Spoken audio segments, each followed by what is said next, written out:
교만으로 침몰되는 바벨론.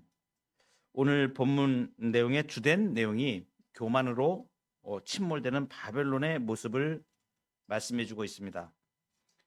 힘센 천사의 바벨론 심판 선포가 오늘 18장 21절부터 24절까지 있는 말씀입니다. 처음에 시작하면서 이렇게 시작하죠. 21절에 이에 한 힘센 천사가 큰 맷돌 같은 돌을 들어 바다에 던져 이르되, 큰 맷돌 같은 돌을 던지다 이렇게 돼 있죠. 이제 여기 적은 큰 맷돌이라고 얘기하죠. 이 큰 맷돌은 이제 우리 한국 사람들은 맷돌을 잘 알아요.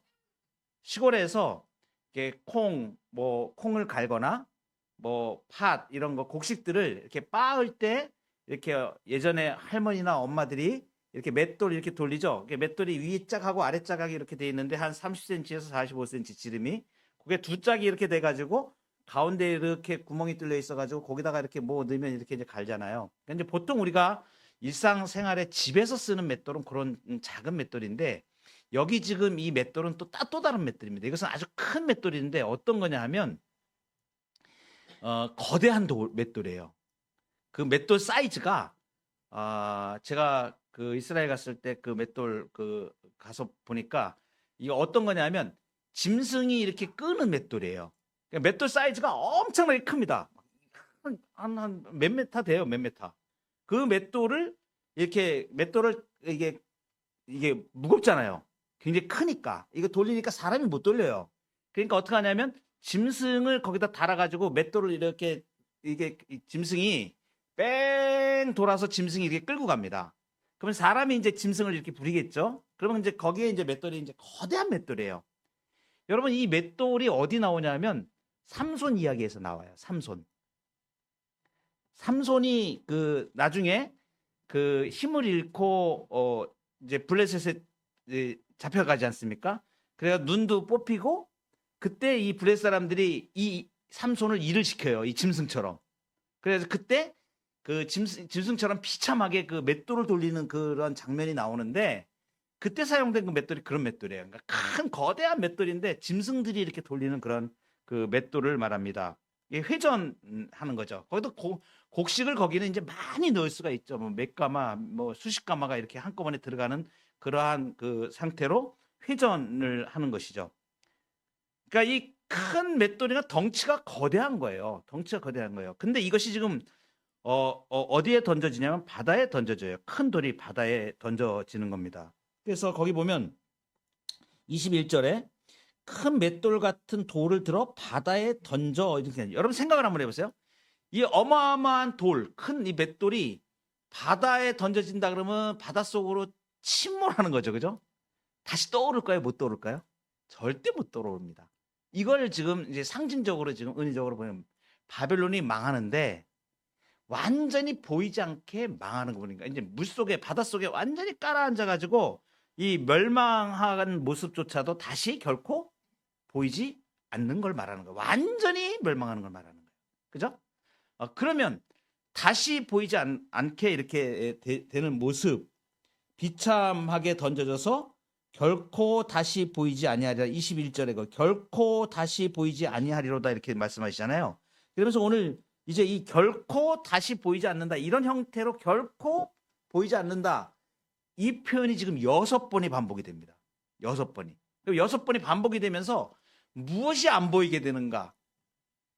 비참하게 된 그 상황이 어떻게 쫄딱 망해서 아무것도 안 보이게 되는가? 여러 가지 삶의 형태들을 이제 말해 줍니다.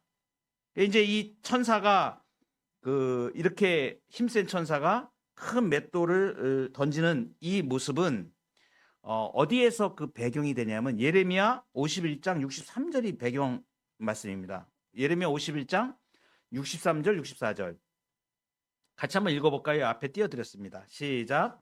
너는 이 책 읽기를 다한 후에 책을 돌에 매어 유브라데 강 속에 던지며 말하기를, 바벨론이 나의 재난 때문에 이같이 몰락하여 다시 일어서지 못하리니 그들이 피폐하리라 하라 하니라. 아멘. 자, 이 책에 돌을 메어 가지고 유브라데 강 속에 던지는 거예요. 이 돌이라는 게 맷돌 같은 돌이겠죠.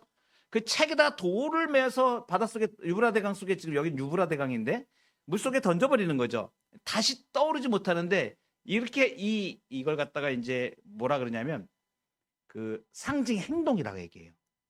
선지자들이 상징 행동을 많이 해요. 퍼포먼스라 그러죠. 우리가 얘기하는 퍼포먼스. 그러니까 막 사람들이 행위로 그 뜻을 표현하는 거. 이제 그 구약 시대에 보면 선지자들에게 하나님이 이런 퍼포먼스를, 이 뭐예요? 이거는 똑똑히 봐라 이거예요.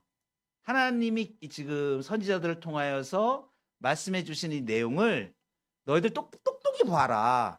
그러면서 선지자들에게 뭐 예를 들면 이게 그 바벨론의 포로로 잡혀가는 이런 현상을 예언할 때 예레미야에게 쇠사슬로 묶고 자기 자신을 묶고 이렇게 다닌다든가 뭐 이런 형태로 막 말씀해요. 여기 지금 이게 뭐냐면 이제 바벨론이 멸망하는 걸 예언하는데 예레미야 선지자에게 책을 돌에 묶어가지고 유브라데 강에 던지라고 지금 말씀하시는 거야.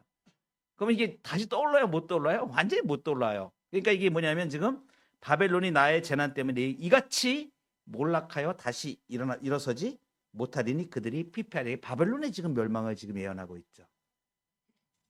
그러니까 바벨론에 대한 하나님의 심판이 이것은 뭐냐면 어떤 세력에 의해서도 취소될 수 없는 하나님의 엄중한 심판이다. 불가항력적인 것이다. 이 말씀을 지금 이렇게 큰 맷돌이 바닷속에 던져지는 거 표현으로 다시 못 떠오릅니다. 이제 완전히 사라져버리는 거예요. 멸망받는 겁니다. 하나님의 심판을 받아서 이렇게 지금 말씀하시죠. 그 다음에 보면 이어서 그 21절에 던져 이르되 큰 성 바벨론이 이같이 비참하게 던져져 결코 다시 보이지 아니하리로다 이렇게 되는데 거기 비참하게라는 뜻이 있죠. 우리 이제 개역 개정에서는 이제 비참하게 이렇게 되어 있는데 이 원문의 뜻을 보면 매우 재밌습니다. 이 원문의 뜻은 어떤 뜻이냐면 아주 특별한 단어가 여기에 사용이 됐는데 이 돌이 떨어지는데 어떻게 떨어지는 공중을 막 가르면서 윙윙윙윙 이렇게 하면서 막 떨어지는 거예요. 그러니까 이게 뭐냐면 이 바닷속으로 떨어지는 이 돌이 그냥 얌전히 퐁 이렇게 떨어지는 그걸 말하는 게 아니고 이 돌에 정말 거스를 수 없는 힘이 하나님의 능력이 이 돌을 완전히 던져버려 가지고 윙윙윙 그래서 이 하나님의 능력에 거부할 수 없는 모습을 표현하는 그 단어가 여기 쓰여져 있습니다. 원문에 보면. 그러니까 지금 이게 이제 그림 언어로 이렇게 표현하는 거예요. 그러니까 이 막 그냥 거스를 수 없고 이 큰 맷돌이 윙윙거리면서 떨어지는 이 돌처럼 이렇게 떨어진다. 그래서 이것은 어떤 것을 말하냐면 한꺼번에 확 밀려드는 그냥 윙윙윙윙거리면서 푹 빠져버리는 그 압력, 거스를 수 없는 힘, 그 하나님의 능력으로 심판받는다는 것을 표현하는 단어가 이 단어입니다. 그래서 이게 어떤 것을 말하냐면 하나님의 심판이 얼마나 강하게 그리고 갑자기 그리고 얼마나 극적으로 지금 임하고 있는가 하는 이 부분을 강조하는 단어가 지금 그렇게 사용되어진 것입니다. 거기 보면 결코 다시 보이지 않는다 이렇게 돼요. 결코 다시 보이지 않는다. 큰 맷돌이 더 이상 결코 다시 보이지 않는다. 완전히 깔아앉아가지고 바다에서 더 이상 떠오를 수 없죠. 그러니까 이것은 뭘 말하냐면 바벨론에 대한 심판, 하나님의 심판이 영원하고 그 다음에 다시 떠오르지 못할 정도로 완전히 최종적인 특징, 영원한 심판을 받게 된다는 것을 말합니다. 이제 그러면서 첫 번째 이제 결코 다시 보이지 아니하리라 이렇게 된 거, 결코 다시 보이지 아니하리라 이제 반복이 돼요. 그러니까 결코 다시 보이지 않는 모습 6가지가 나와요. 6가지가 나오는데 첫 번째 지금 이게 뭐냐면 맷돌이 깔아앉아가지고 결코 다시 보이지 않는 것. 두 번째는 뭐가 보이지 않는가? 이제 들리지 않는 건데 두 번째는 22절에 보면 하프 연주자들과의 검은 거라 그러는데 우리 이제 동양적인 측면에서 개역 개정에서 이러한 명칭을 악기, 국악기를 이렇게 사용을 했는데 그냥 우리가 성경에 있는 대로 표현하면 하프 이렇게 표현됩니다. 하프 연주자들과 그다음에 여기 오늘 풍류하는 자라고 했는데 이거 음악가들을 얘기하는 거예요. 음악가들과 그다음에 퉁소 부는 자라 그랬는데 이건 국악기를 사용을 했는데 플룻을 말합니다. 플룻 이게 부는 악기 말하죠. 플룻. 그다음에 나팔 이건 뭐 이제 트럼펫이죠. 우리가 얘기하는 바대로 서양 악기로 얘기하면 트럼펫 연주자들의 이런 소리가 결코 다시 들리지 않는다. 이런 소리는 어느 때 나는 소리일까요? 슬플 때 날까요? 기쁠 때 날까요? 즐거울 때 나는 소리죠. 그죠? 음악이 연주가 되고 막 찬란하게 이렇게 되는 것은 기쁨과 환희와 이런 거, 기쁨 이렇게 얘기하죠. 그래서 이제 이사야서 24장 8절, 에스겔서 26장 13절에 똑같은 이런 장면이 나와요. 이사야 24장 8절을 읽어드리면 소고 치는 기쁨이 그치고 이제 장구 치는 겁니다. 소고 장구 치는 거예요. 땅따당 따당 따당 맞서 리듬 이렇게 해가지고 이건 막 즐겁고 막 이게 흥겹잖아요. 막 이런 그 기쁨 그리고 즐거워하는 자의 소리가 끊어지고 막 즐거워서 노래하고 막 이런 소리가 다 끊어지고 수금 타는 기쁨이 그쳤다. 그 음악이 이제 음악으로 기쁘고 즐겁고 환호하고 하는 이게 지금 그친 걸 말하는 거예요. 소리들이 그친 걸 말하는 거예요. 에스겔 26장 13절에서도 내가 네 노랫소리를 그치게 하며 네 수금소리를 다시 들리지 않게 하고 이건 뭐예요? 풍류가 다 없어져 버리는 거예요. 즐거움이 다 없어져 버린 거예요. 여유로움도 다 사라져 버린 거예요. 이게 뭐예요? 이 삶의 징표들, 인간 삶에 마땅히 있어야 되는 이 즐거움의 소리들이 없어져 버린다. 이 바벨론이 멸망으로 인해서 그 도시가 황폐함을 강조하고 있습니다. 여기서 우리가 주목해야 될 게 하나 있습니다. 이제 나오는 것들이 이제 우리 이 인간의 문화와 관계된 삶과 관계된 이런 것들이 나오는데 이 바벨론이 이 음악을 어디에 사용했냐 하는 거예요. 자기 영광을 위해서, 자기 쾌락을 위해 사용했다는 거예요. 이제 이것을 우리가 좀 잘 알 수 있는 게 이 음악가들의 시조가 어디에 나오냐면 창세기에 보면 4장에 수금과 퉁소를 잡는 자의 모든 조상인 유발이라는 사람이 나옵니다. 창세기 4장 21절에 언급되는 거예요. 이것은 무엇을 말하냐면 하나님께서 사람을 인간을 창조하실 때의 모든 문화 이런 것들 음악 뭐 기술 이런 모든 것들이 그 지혜롭게 사용될 수 있도록 하나님이 만드셨죠. 그래서 그러한 그 문화라든가 이러한 모든 것들이 하나님의 영광을 위해서 사용되어져야 되는 것들인데 문제는 뭐냐면 타락한 인간들이 이것을 어디다 사용하냐면 자기들의 영광을 위한 데 사용한다는 거죠. 그래서 바벨탑을 쌓고 마는 것이죠. 그래서 이 음녀 바벨론의 도시 안에서 울려 퍼진 이 음악 소리 결국 자신을 영화롭게 하기 위한 사치스러운 도구로 전락해버렸다. 그러니까 하나님이 주신 고급진 인간에게 주신 이 문화와 문명과 기술과 지혜가 하나님을 영화롭게 하는 데 사용되지 않고 자기의 영광을 위해서 자기의 쾌락을 위해서 그렇게 사용되어지는 것에 대하여 하나님이 이제 그 소리가 다시 들리지 않게 완전히 심판하시는 걸 말해요. 그런데 여러분 이렇게 자신들의 바벨론 하나님을 대적하는 문화 가운데 쓰였던 이러한 소리들은 다 이제 결코 다시 들리지 않는데 하늘에서 울리는 천상에서 울리는 하나님을 찬송하는 소리는 영원토록 지속되는 거예요. 놀라운 차이죠. 그러니까 우리에게 지금 오늘 우리가 지금 천국의 모형으로 교회에서 예배할 때 하나님을 찬송하는 이러한 찬송들이 이제 천국 생활을 우리가 예비하면서 준비하면서 하나님을 찬송하지 않습니까? 그러니까 우리가 이러한 말씀을 들을 때에 어떤 것을 우리가 도전받게 되냐 하면 우리의 삶 속에 내가 살아 숨쉬는 동안에 내 삶에서 가진 재능과 노래하는 모든 소리들과 이런 것들이 정말 하나님의 영광을 위해서 사용되게 해 주십시오. 그죠? 그치고 나면 아무것도 할 수 없습니다. 그래서 우리가 그런 이야기를 하지 않습니까? 우리가 기도를 하고 찬송도 하고 그러는데 천국에 가면 이제 더 이상 기도할 필요가 없잖아요. 그러니까 뭐만 남냐면 찬송만 남아요. 하나님을 영광스럽게 찬송하는, 하나님을 즐거워하고 기뻐하는 그 기쁨의 소리만 남게 됩니다. 이제 그 결코 소리가 다시 들리지 않는다. 이게 두 번째가 나왔고, 세 번째 22절에 보면 어떠한 세공업자든지 결코 다시 내 안에서 보이지 아니하고 이렇게 나오죠. 이건 뭐냐면 모든 기술을 가진 모든 장인들, 세공업자, 이 세공업자, 여기서 말하는 세공업자, 이것은 뭐냐면 금속 제조, 벽돌 제조, 유리, 목공 기술, 향수를 제조하는 거, 뭐 장막을 제조하는 거, 방적 기술, 직조 기술도 이런 기술이에요. 기술.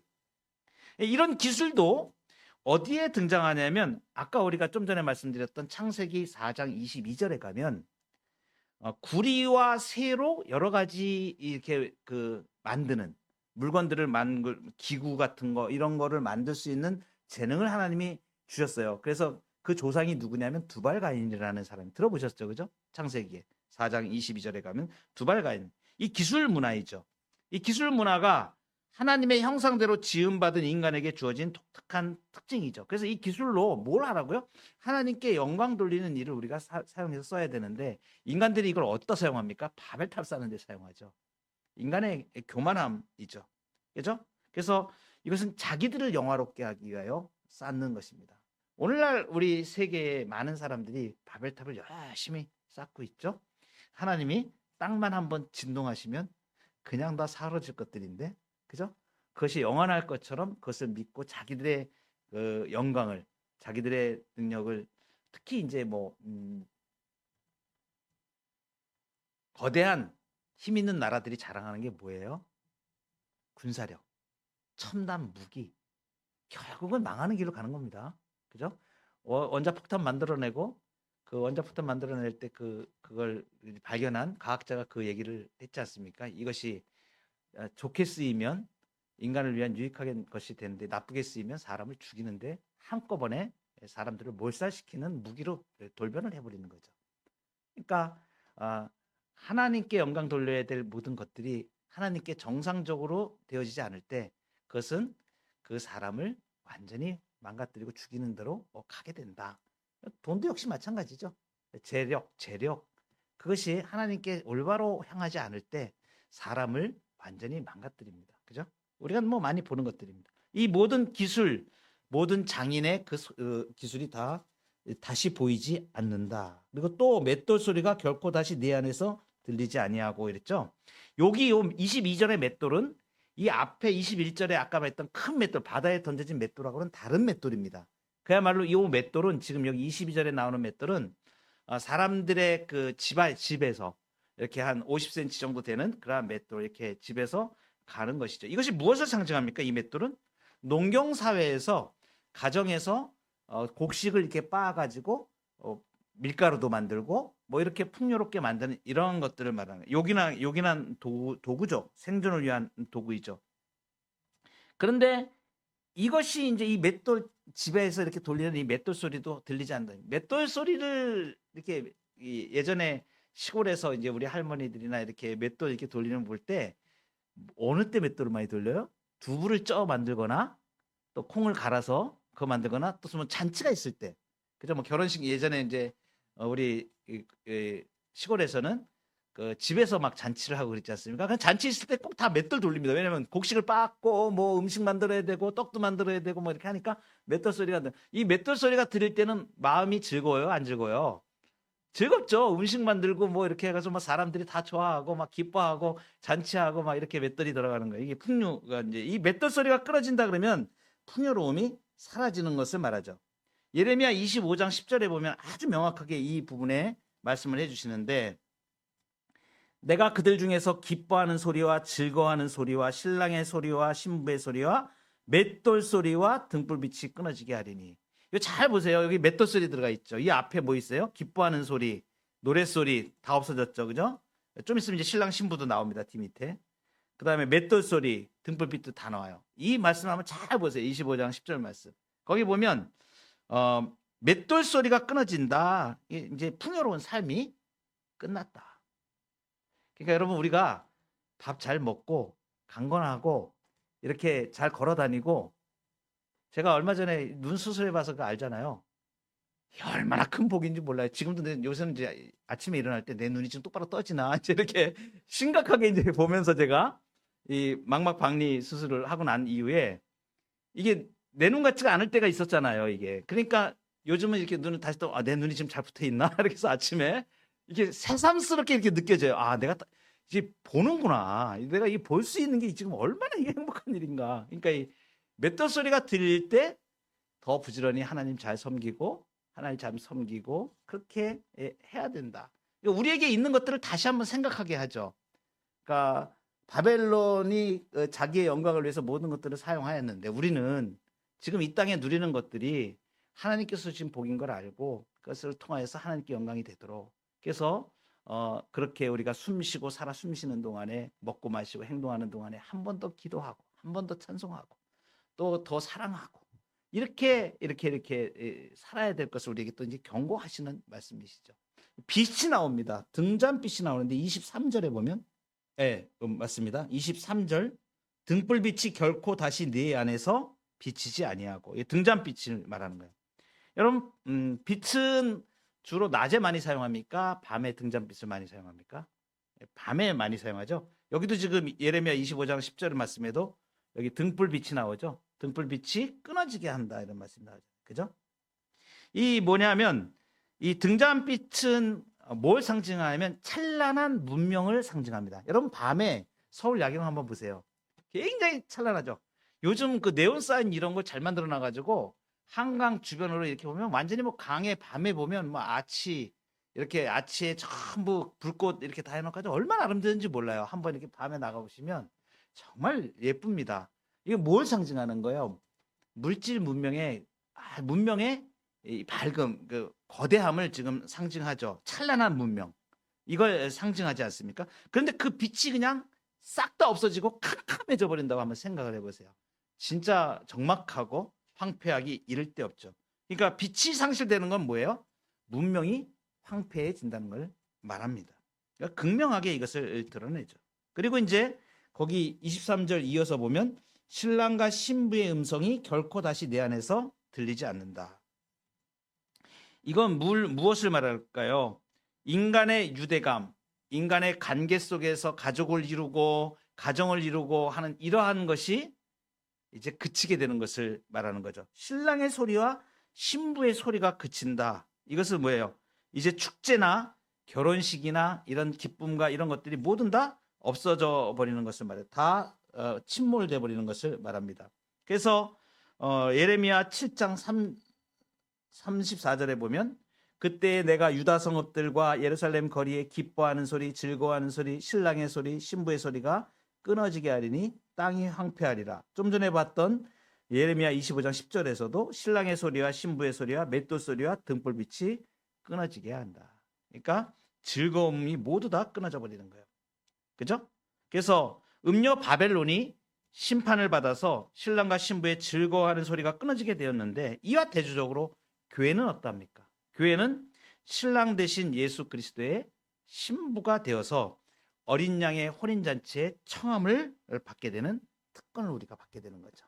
그래서 우리는 하나님과 영원토록 즐거워하는 것입니다. 소리문답 1문에 보면 인간의 목적에 대해서 우리가 공부를 했죠. 하나님을 영화롭게 하고 그리고 영원토록 그분으로 인하여 즐거워하는 것입니다. 하나님으로 인하여 즐거워하는 거예요. 이게 뭐냐면 하나님과 교제함이. 그러니까 우리가 지금 이제 이 땅에서 지금 하나님을 그리스도의 신부를 지금 예비하는 거잖아요. 이 땅에서. 그죠? 그리스도의 신부로 이제 들림 받아서 완전히 하나님과 영원한 교제 가운데로 들어가게 될 그것을 지금 이 땅에서 우리가 이제 연습하고 있잖아요. 지금 하나님과 사귀고 하나님의 말씀 듣고 하나님을 즐거워하고 하나님께 영광을 돌리고 동행하고 이런 부분들을 하나님과 더불어 사는 삶을 지금 우리가 연습을 하고 있는 것이죠. 이제 이렇게 들리지 않고 보이지 않고 이런 6가지가 이렇게 쭉 언급이 되었습니다. 한마디로 말하면 인간에게 주어진 축복된 삶의 문화 이런 것들이 통째 다 멸망받게 바벨론이 멸망받은 자기 자신을 위해서 쌓았던 모든 것들을 다 잃게 되는 것을 말합니다. 기쁨도 다 사라지게 되고 심판을 받게 되는 것이죠. 그 멸망당하는 이유가 뭔가 이유를 밝혀줍니다. 오늘 특별하게 23절에 보면 등불빛이 결코 다시 내 안에 비치지 아니하고 신랑과 신부의 음성이 결코 다시 내 안에서 들리지 아니하리로다 그랬죠. 그리고 너의 상인들은 이렇게 이어지잖아요. 근데 여기 원문에 보면 우리 개역 개정에는 요 번역이 빠져 있어요. 뭐냐면 이유를 나타내는 왜냐하면 이렇게 들어 있어요. 그래서 이게 뭐냐면 멸망을 당하는 이렇게 보이지 않고 결코 다시 들리지 않고 이 기쁨도 다 그치고 등불빛도 끊어지고 맷돌 소리도 다 그치고 이렇게 되는데 왜냐하면 이렇게 이어지는 거예요. 원래 원문에서 보면 명확하게 그게 나옵니다. 그래서 왜냐하면 두 번 이렇게 쓰여지게 되는데 그 이유를 지금 말해주는 거예요. 멸망의 이유죠. 자, 왜냐하면 이 첫 번째 이유가 뭐냐면 거기 너의 상인들은 땅의 왕족들이라 이렇게 돼 있는데 이걸 직역하면 이렇게 되는 거예요. 상인들이 땅의 귀족들이기 때문이다 이렇게 되는 거예요. 이 원문에 이게 그 직역을 하게 되면 그러면 어떤 뜻이 되냐면 멸망했는데 바벨론이 멸망하는데 그 첫 번째 이유가 뭐냐면 이 상인들이 땅의 귀족들이기 때문이다 이렇게. 그 땅의 귀족이 지금 왜 이게 그 멸망의 이유가 되는 것인가? 이 땅의 귀족이 지금 뭘 말하는 건가? 이렇게 표현하면 이 배경 구절이 이사야서 23장 8절 말씀인데 그 상인들은 고관들이요 그 무역상들은 세상의 존귀한 자들이었던 두로에 대하여 누가 이 일을 정하였느냐? 이 말씀은 지금 무슨 말씀이면 땅의 존귀한 자들 이렇게 나오죠. 세상의 존귀한 자들. 땅의 존귀한 자들을 누구를 말하냐면 두로를 말합니다. 두로를 말하는데 이게 두로의 심판에 대한 말씀이거든요. 그러니까 이것은 뭐냐면 누가 이 일을 정하였느냐라고 질문하면서 그 다음에 이제 23장 9절로 넘어가면 뭐라고 답변하냐면 만군의 여호와께서 그것을 정하신 것이다 이렇게 말씀하십니다. 이것은 무슨 말씀이냐면 모든 그 누리던 영화를 욕되게 하시고 세상의 모든 교만하던 자가 멸시를 받게 하심이라. 그래서 두로가 뭐냐면 모든 영화를 누리던 교만한 자를 두로로 지금 말씀을 하세요. 자기 영광을 위해서 사는 거죠. 모든 영화를. 이게 뭐냐면 재물로 말미암아 가지고 두로가 무역 강대국이거든요. 그 구약에 등장하는 두로는 그 당시에 모든 해상 무역이라든가 이걸 패권을 장악하고 있던 그 나라를 말하는 거예요. 그 두로가 지금 멸망한다는 걸 말하는 거예요. 그럼 뭐냐면 이 재물로 말미암아 가지고 마음이 교만해진 두로를 말해요. 마치 그 바벨론이 교만하였던 것을 비유적으로 지금 표현하는데 이 두로의 상업 시스템을 지금 말하는 겁니다. 이 무역에 정착된 패턴, 이게 자기 모순적인 쾌락이죠. 이걸 심판하기로 작정하신 분이 바로 여호와 하나님이시다. 이 한마디로 말하면 재물을 의지하고 그 교만해서 하나님을 멸시하는 자들. 물질 만능주의, 황금 만능주의. 그렇죠. 돈이면 다 되는 거야. 그리고 그렇게 돈을 의지하며 사는 인생들을 마치 말씀하시는 것이죠. 그러니까 바벨론이 멸망한다는 건 바로 이 교만함, 자기의 물질로 인해서 교만함.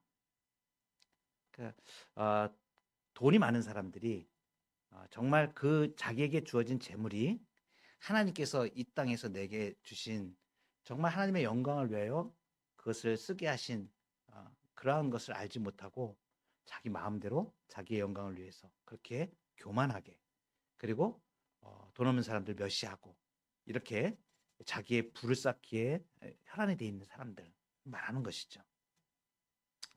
그 바벨론이 멸망한 두 번째 이유가 무엇이냐면 그 이어지는 말씀이 네 복술로 말미암아 23절 그 뒤에 보면 네 복술로 말미암아 만국이 미혹되었기 때문이다. 이 복술이 뭐예요? 복술은 마법 이런 걸 말합니다. 이게 뭐예요? 한마디로 말하면 우상숭배. 사치한 우상숭배, 우상숭배와 사치. 그래서 마귀적 능력이죠. 예. 하나님을 예배하는 것과 정반대의 점술 같은 것 이런 것들로 그 모든 나라들에게 영향을 미쳤기 때문에 지금 바벨론이 심판받는다. 두 번째 이유입니다. 첫 번째 물질에 의한 교만.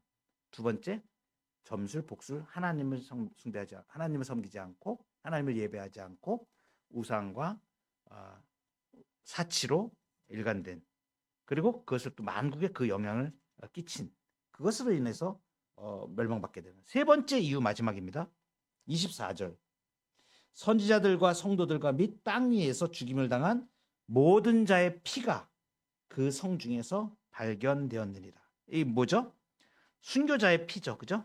그리고 핍박과 압박을 받아서 죽임을 당한 모든 자, 물론 성도뿐만이 아니라 성도가 아닌 사람들도 여기 해당될 수는 있습니다. 근데 압박받아서 죽임을 당한 자들을 말하는 거예요.